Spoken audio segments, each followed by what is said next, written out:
Okay, ladies and gentlemen, good afternoon. Yes, I am indeed Ewen Maclean, a Managing Director with FTI Consulting. We're a company that provides expert advice in procurement, commercial management, dispute resolution and training across a range of sectors from construction, civil engineering, rail, petrochemical and the like. I also have the expertise of, or I act as an expert witness in the field of delay and disruption analysis. So I'm talking to you today about forensic delay analysis. I've got the graveyard slot straight after lunch, so I thought I'd try and keep you on your toes by playing a little game. And since we're at Twickenham, I thought it should be a rugby-orientated game, and I thought I'd probably try and include or give a mention to every single position of a rugby team in my talk, except one.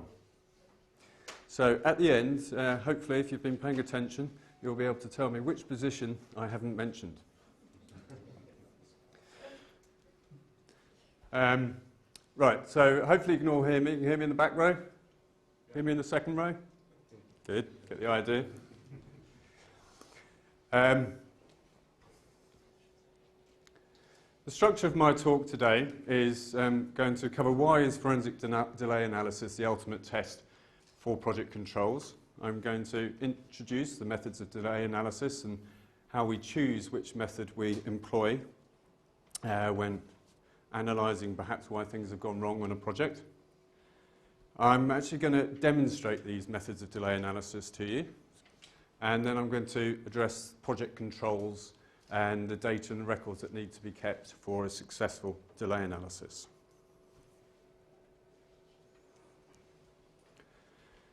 So why is forensic delay analysis the ultimate test for project controls?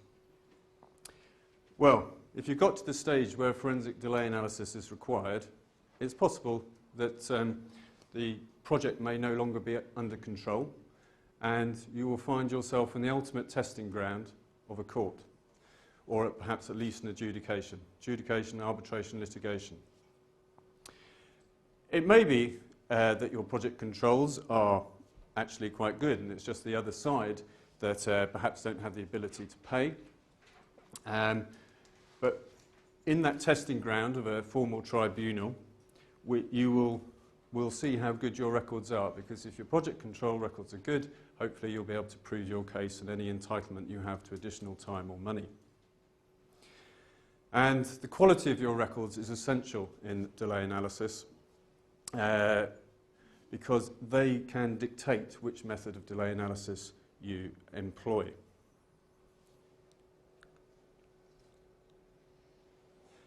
So what are the common methods of delay analysis? The most simple is just a straightforward as-planned versus as-built program analysis, where you start with your planned program for the job. At the end of the project, you have your as-built program, and you compare your planned program with the as-built program and see what the differences are. The second method of delay analysis is your impacted as-planned analysis, which takes your a networked planned program at the start of the project, and on that you impact any delays that have occurred. The third method is the collapsed as-built analysis, and the collapsed as-built analysis covers an as-built program at the end of the project and deducts delays away from that as-built program to see what the position would have been but for those delays. And finally, we have time impact analysis. Time impact analysis takes your planned networked program at the start of the project, updates it throughout the project, and impacts delays and forecasts the delays going forward. A variation on that is Windows/snapshot analysis, which updates your planned program throughout the project as well in discrete periods or windows. But the key difference between time impact analysis and Windows analysis is that a Windows analysis looks at the end of the window and looks back at what delays have occurred and tries to explain them, whereas a time impact analysis looks at the start of the window to forecast delays going forward.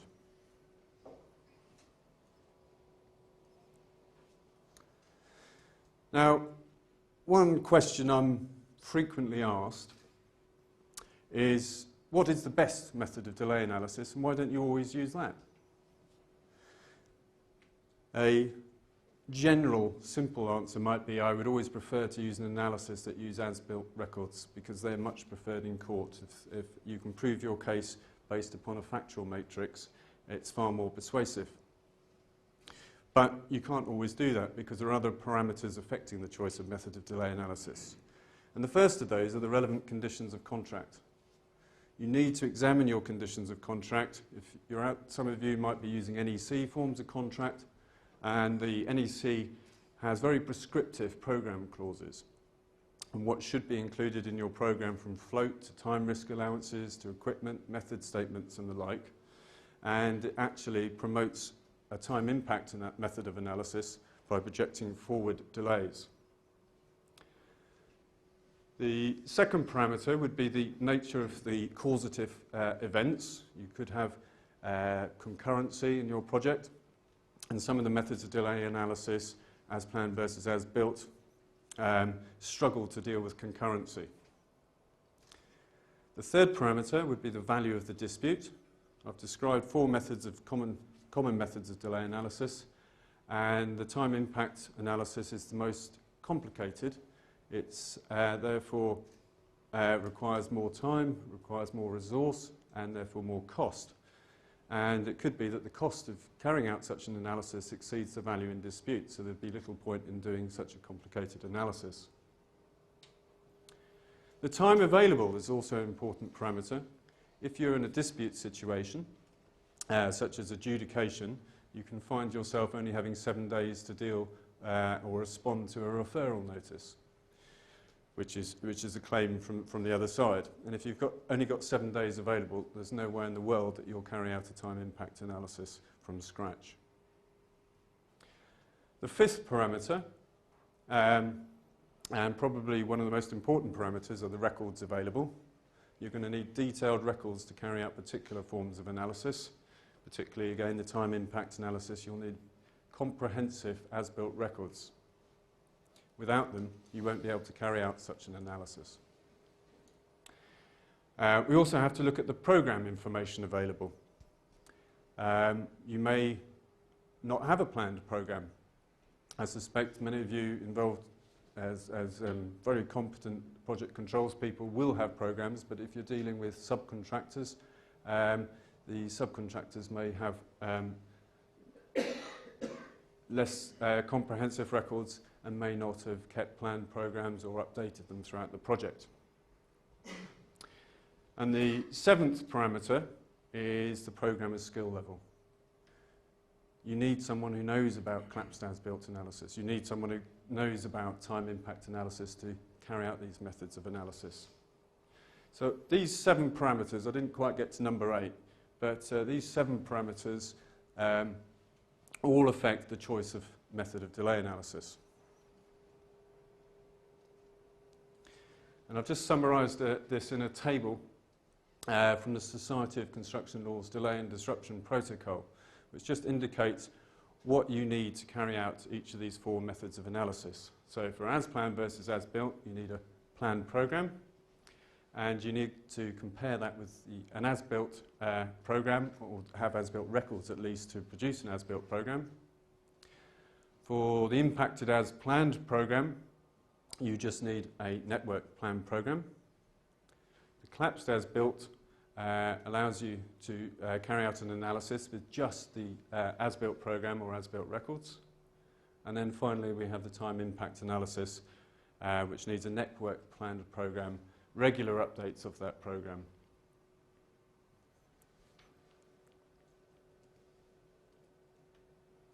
So let's have a look at these methods of delay analysis. Let's see them in action. We're going to start with the most simple, which is the as-planned versus as-built. What do we need? It's essential as project controls, for project controls, to have a good base program, ideally agreed at the start. For a simple dispute, or when you have a standoff between two parties, this method of analysis may be employable. Doesn't lend itself to complicated analysis. But if you have a good base program, it doesn't necessarily need to be networked. you have your starting point. That program needs to, as closely as possible, reflect the project logic of how the project was going to unfold. If your project is resequenced halfway through, your base program has clearly changed. And you're going to need good as-built information to establish a comparison by which to measure your delay.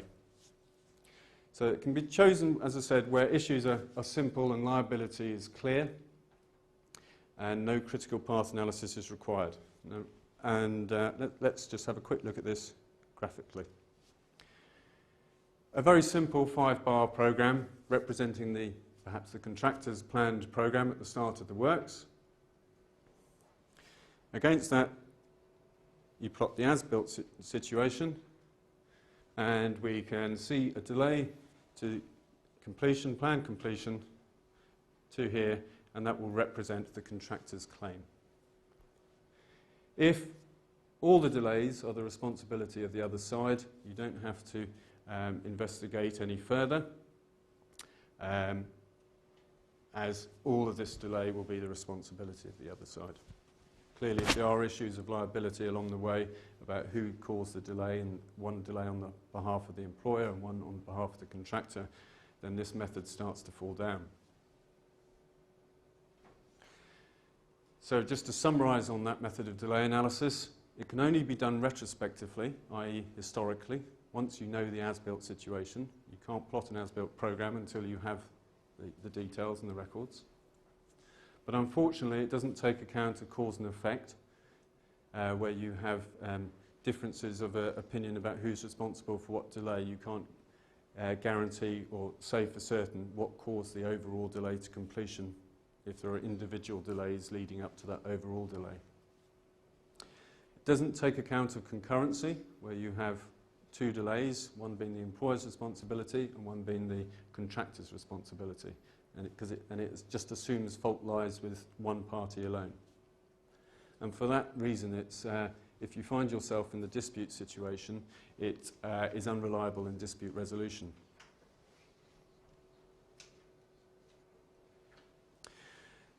The second method of delay analysis is the impacted as planned.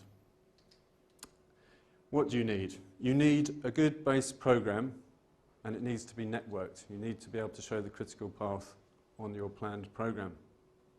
Again, it needs to reflect the program logic. And it's likely, it is a likely choice where the program hasn't been updated. Perhaps, again, a subcontractor claim against possibly a main contractor.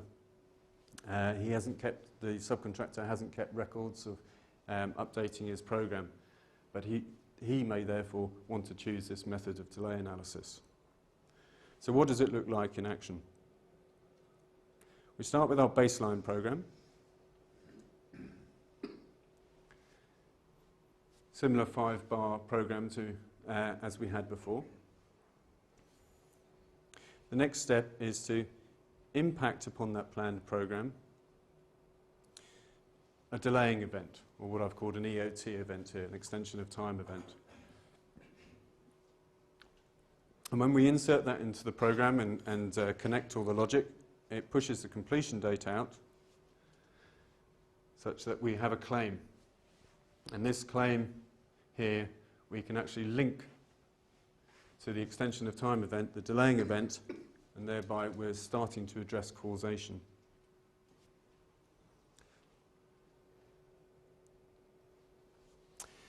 In summary, it is both can be used prospectively. That means we can do it during the currency of your project. We can start to look forward about how delaying events are affecting the program, or we can do it retrospectively with the knowledge of the as-built situation. We can put ourselves back in time to when delaying events were being incurred and project them forward. But it is of limited value in demonstrating cause and effect.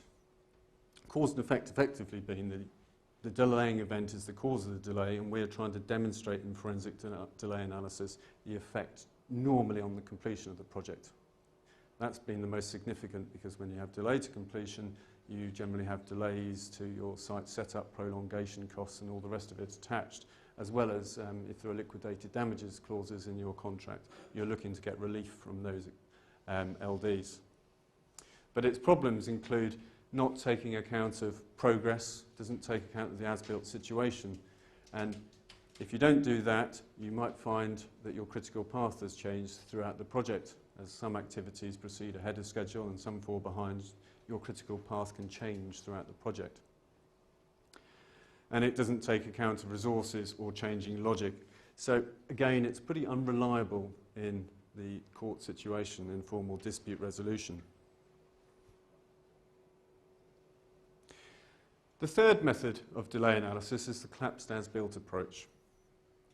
This is particularly helpful when you haven't got the prop of a planned program. You might think, well, what are we going to do without a master program? Well, all is not lost.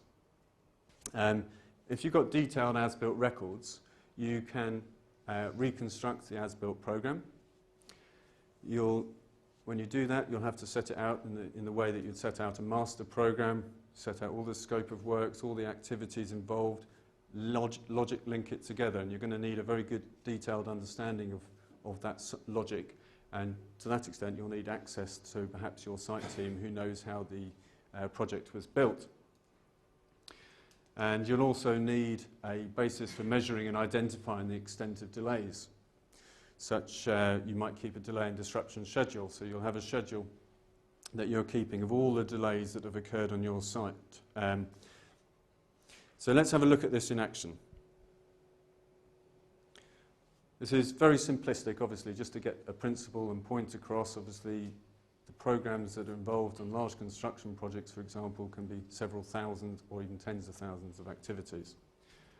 But what we're doing here is to illustrate the principle, a very simple as-built program showing that actual completion has extended past the period stated in your contract for when you should complete your works by.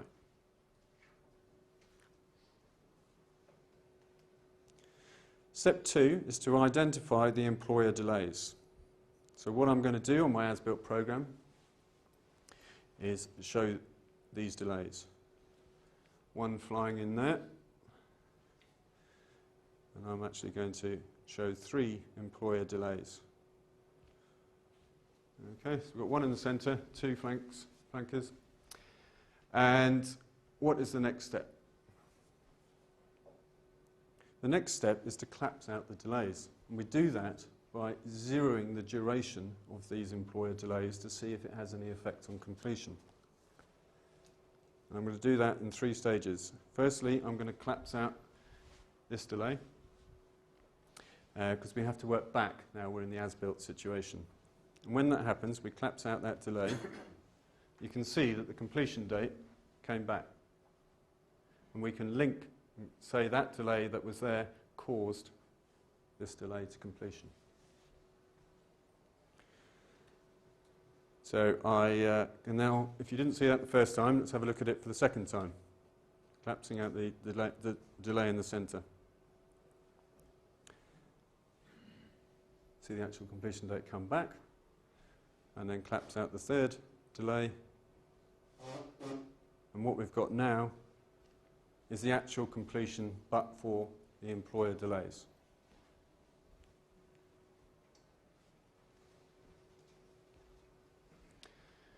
What does that tell us? Well, it tells us that if all those delays that were collapsed out were the responsibility of the employer, the contractor has an entitlement to an extension of time for the period shown by the red arrow. And it also tells us that we wouldn't have actually completed our project on time anyway because we have some contractor culpable delay. When I'm dealing with contractors, they don't like showing any culpable delay, obviously, for commercial reasons. They could have some costs arising out of that. So it might be preferable and commercially beneficial to reduce this culpable delay to a smaller period as possible.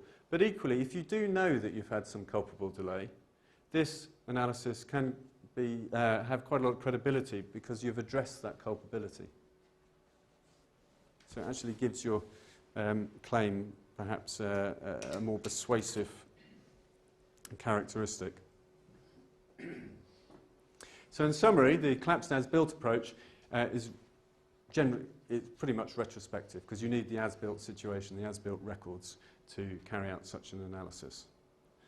But one very key point is that it's factually based, and courts like things that are factually based because it proves the situation, it can prove actual loss.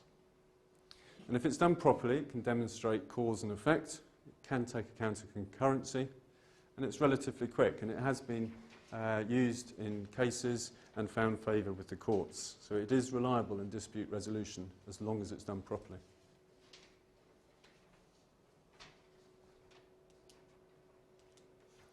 Time impact analysis. Time impact analysis, you're going to need a good base program. Again, it's going to need to be networked. You're going to be able to need to show your critical path on that. Again, it needs to reflect the logic of how you intended to carry out your works. But you're also going to be updating this program, so if the logic does change, if there's any resequencing to your project, you can take account of that at the relevant time, at the relevant update.